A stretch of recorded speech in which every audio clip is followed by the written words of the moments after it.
I showed you how to make pages that you can switch between pages in your program. Now maybe you'd like to make a button where you can like click on the button and it'll jump to another page, right? Okay, so let's start really quick and simple with just kind of roughing out a rectangle like so. Okay, so now I have a square. If the width and the height are the same, a rectangle is a square. Let's bring this down a little there. Okay, pretty good size, you know, for a little starter button.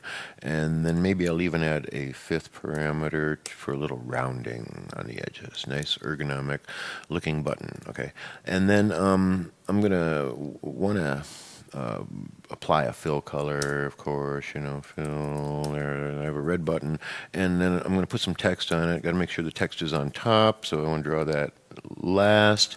I'm going to add a different fill for my text, and actually I'm just going to make this 0 for the moment. And then down here I'm going to add some text, and it'll say in quotations, it's got to be a string. Click me. Okay, so then I'm just going to throw that out there somewhere real quick. Whatever, 100. Bang, bang. Okay, so there. Click me over here. Okay, so let me bring text size up. Text size, let's say 18. Like that. There, a little bigger. Let's make it 24. Yeah, good size. Now, I want to kind of get these lined up, you know. Okay, so I have my rectangle at 0, 0. If I put this at 0, okay, it lines up over here against the left edge. And if I put this at 0, it just goes completely off screen because it's the rectangle is aligning by its top left corner, and the text is aligning by its bottom left corner. You see if I bring this down a little bit.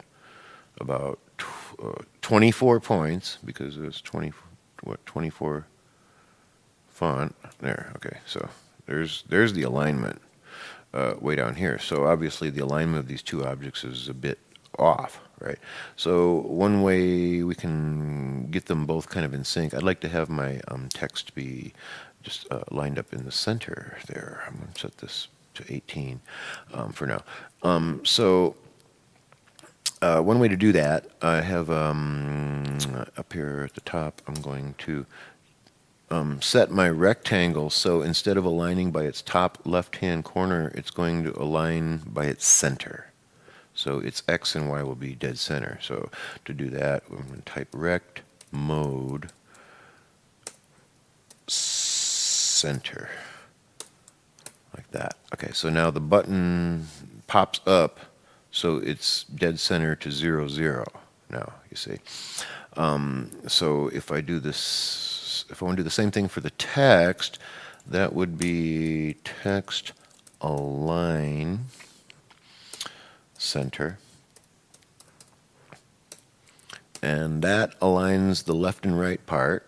Okay. If I want to align the up and down part, I can also add another center. Comma, center, like that. Okay, so it's 24 points off because my Y is not at 0 there. So now my button and my object are both centered at 0 up here in the top left-hand corner. I have my alignment correctly. Yeah. So now we know how to make a function, right? Let me change this to 255. No, there, I have some white text. I didn't want that to be white before because my background was white, and it's real easy to lose white text on a white background, you know. So I can take all this, and I'm going to put it in a function. We know how to do that, where we can call a function, and we'll call our function button. Okay, straightforward. Button equals function. There'll be some parameters, and then it'll do something, and that's end of story. So I'm going to just hit enter and tab, and I'm going to put all this stuff here into my button function. Hang on one second. Tab back. I'm going to put all this stuff into my button function, and then hit tab. Better method. Because everything was still selected after dragging, even though it wasn't visibly selected. So all I had to do was tab, and the whole thing moved in. Awesome. So now I've got all these changes in here that I've done to the rect mode. Oh, hang on. Well, I'm getting ahead of myself here. So now all my stuff is in my button. All I have to do is call the function, and there is my button is back. Okay. Now, of course, I can replace all this with parameters now, right? We know we have our x and we have our y, and width and height I'm not going to worry about right now. There's other things that I'm going to pass. I'm going to pass a label. That'll be whatever the button says, and a color. Okay, whatever the color of the button. Okay, good. So so right away we can start passing some values into our button when we call it. So I could go 100, 100, right? And there's my button. And am I passing these arguments in? No, not yet. I need to assign my x and y to my rectangle. Whoop, there it pops out. And also my x and y arguments to my text. There. Everything's nice and centered, and whatever values I assign the button now, that's where it'll go, and the text will remain centered to the button. Nice. Okay, so now let's go ahead and apply our color real quick here, and get our label in there. Okay, our label is going to be whatever this says. Let me just copy where it says "click me" here, and then I'll just go there, click me. See? So now I can, instead of using the text I have written in there, just use my label there. So now, whatever I write in here is what's going to appear in there. Okay, it's pretty straightforward. So let's get our color defined. I like to define my color out here so it auto-completes for me, and then I'll just cut that out of there, and then I'm going to add a comma there and space and paste my color in there, and I'll make this maybe orange button or something. Great. 127. Nice orange button. Okay, so now all I need to do is do what? Use my actual color right here for, not for the text, right here for the fill for my rectangle. There you go. So now I have an orange button, or any color that I decide to define. Okay, so now let's say I have my pages. Let's get some pages happening here. So I'm going to say var page equals 1. Great, good to go. And then I'm going to create a draw function. Now, I don't put this function inside the draw function. No, I'm only going to put what I draw. I want to declare this button function outside of my draw function. So down here, I'm going to type in my draw function, and my button will be in here, in my draw function, and it's being drawn now 60 times per second. So I know that it's being updated, So now all I need to do is check, if I'm inside my button over here, and then it can do whatever I tell it to. I haven't told it to do anything yet, and what I am going to tell it to do could be anything. So what I want to do here is I'm going to actually pass a function, and then parameters, and there. Okay, so now I've made a function, given it no name. I have not given my function a name. I don't need to, because when I pass my function up here, the argument name will become the function name.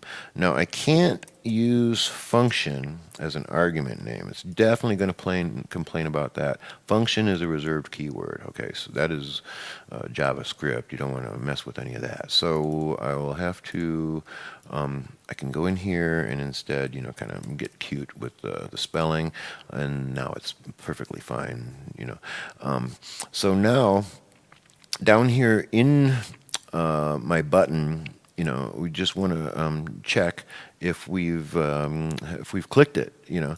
So let's start really simple. I'm going to just down here. Hang on, let me go after everything. I'll just add my if statement. If something, do something. Yeah. And oops, what are we complaining about? About you typed. Show me where. If.